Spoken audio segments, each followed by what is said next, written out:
ये डायग्राम जो आपको दिख रहा है इधर, ये दिखा रहा है पोजीशन थायराइड ग्लैंड की।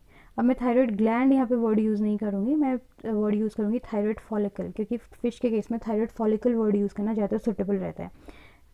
हमारा जो थायराइड ग्लैंड होती है वो बटरफ्लाई के शेप की होती है और एक जगह पे फिक्स होती है, ठीक है। लेकिन इनका क्या है, इनके केस में फिशेज में ये डिस्पर्स कंडीशन में रहती है। थायराइड फॉलिकल्स होती हैं और काफ़ी डिस्पर्स कंडीशन में रहती है, फैली हुई रहती हैं।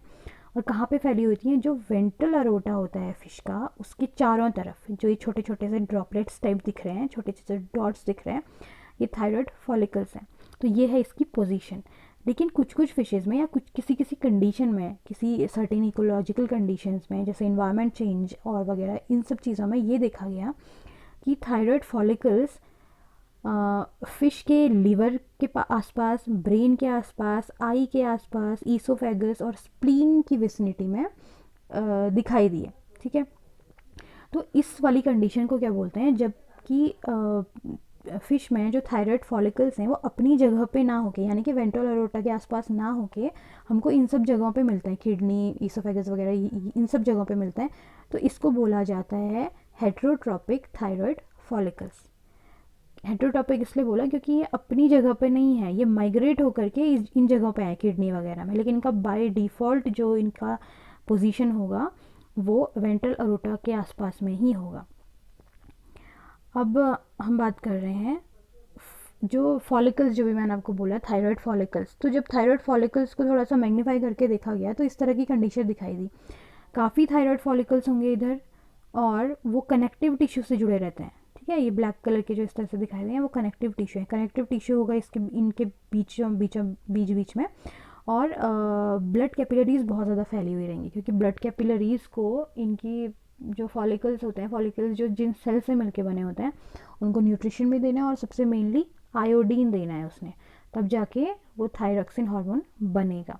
अब अगर हम खाली एक फॉलिकल को देखें कि एक फॉलिकल कैसा दिखाई देता है, तो इस तरह से होता है। एक फॉलिकल की अगर बात करें तो जो फॉलिकल होगा उसकी जो मेम्ब्रेन होगी, ठीक है, वो सिंगल लेयर होगी एपिथेलियल सेल की, डबल या ट्रिपल नहीं होगी। एपिथेलियल सेल की सिंगल लेयर से मिलके बनती है और इस जो फॉलिकल है उसके बीच में मटेरियल होता है, फ्लूइड होता है, और वो कोलाइडल फॉर्म में रहता है और एक वैक्यूल भी होता है इसमें। तो ये हो गया इसका स्ट्रक्चर। लेकिन स्ट्रक्चर के अलावा इसमें जो ये चीज़ें दिख रही हैं, फॉलिकल एपिथेलियल सेल्स, अब इपिथेलियल सेल्स हैं या इपिथेलियल लेयर हम इसको बोलेंगे। तो इपिथेलियल लेयर जो है वो दो टाइप की सेल्स से मिलके बनती है, मतलब दो टाइप की सेल्स हो सकती हैं उसमें। पहली सेल कौन सी है, ये वाली चीफ सेल। चीफ सेल, इसको नाम दिया गया चीफ सेल, लेकिन ये जो चीफ सेल है वो एक्चुअल में या तो क्यूबॉइडल एपिथेलियल सेल की होगी या तो कॉल्यूमनर एपिथेलियल सेल, ठीक है। क्यूबॉइडल कैसी होती है, इस तरह का शेप होता है क्यूब के टाइप का, और जो कॉल्यूमनर होता है उसका कॉलम का जैसा शेप होता है, लंबा सा, और ये कभी कभी हेयर भी होते हैं इसमें, जैसे सीलिएटेड एपिथेलियम भी कहते हैं, सीलिएटेड कॉल्यूमनर एपिथेलियम। तो ये दो टाइप की सेल्स हो गई। और दूसरा जो होता है वो कोलॉइडल सेल्स से मिलकर बनाता है। कोलॉइडल सेल की क्या स्पेशलिटी होती है कि इस तरह से कोलॉइडल सेल, एक सेकेंड, हाँ, तो कोलॉइडल सेल इस तरह से जिस भी शेप की होगी वो सेल, उसके अंदर छोटे छोटे से ये देखो ड्रॉपलेट्स मिलेंगे, और ये ड्रॉपलेट्स कैसे होंगे, सिक्रेटरी होते हैं नेचर में, यानी कि ये खुद का सिक्रेशन करेंगे कुछ ना कुछ।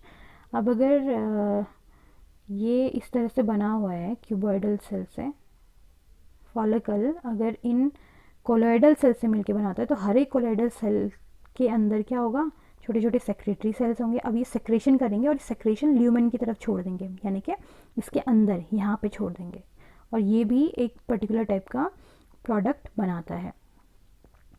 तो ये तो हो गया इसका, दो टाइप की सेल्स होती हैं, ठीक है। अब देखिए हम फंक्शंस देखते हैं। सबसे मेन चीज़ आ गया फंक्शन। फंक्शन में सबसे पहले क्या होगा कि जो थायराइड फॉलिकल्स होंगे वो थायरॉक्सिन हार्मोन रिलीज़ करेंगे, ऑब्वियस है।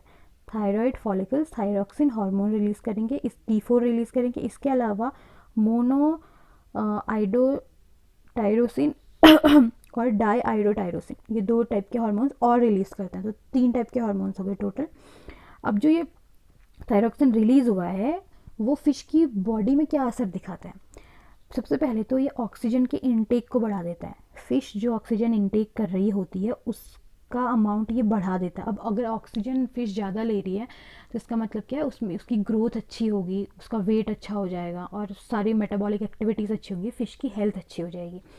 दूसरी चीज़ है इंक्रीज लेंथ एंड वेट।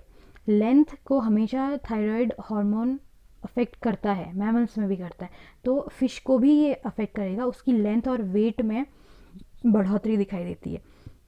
फिर है कार्बोहाइड्रेट मेटाबॉलिज्म। ये कार्बोहाइड्रेट को अच्छी तरह से मेटाबॉलाइज करता है। फिश जितना भी कार्बोहाइड्रेट लेती है उसका मेटाबॉलिक रेट अच्छा हो जाता है अगर थायराइड हार्मोन उसको प्रॉपर मिल रहा है तो। और ये जो सारी की सारी चीज़ें मैं आपको बता रही हूँ ऑब्जर्वेशन के बेस पे ये देखी गई हैं, ऑब्जर्व किया गया है, उसके बाद ये रिजल्ट बताया जाता है।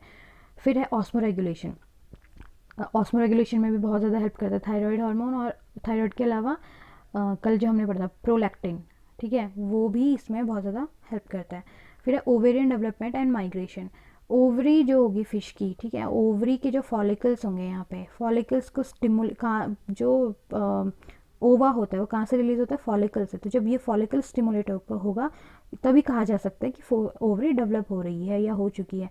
तो ओवरी के डेवलपमेंट में भी थायराइड हार्मोन का अच्छा खासा रोल होता है। और माइग्रेशन, जब फिश माइग्रेशन करती है तो उसे कहाँ से वो उसको अर्ज आती है, उसके हाइपोथैलेमस से।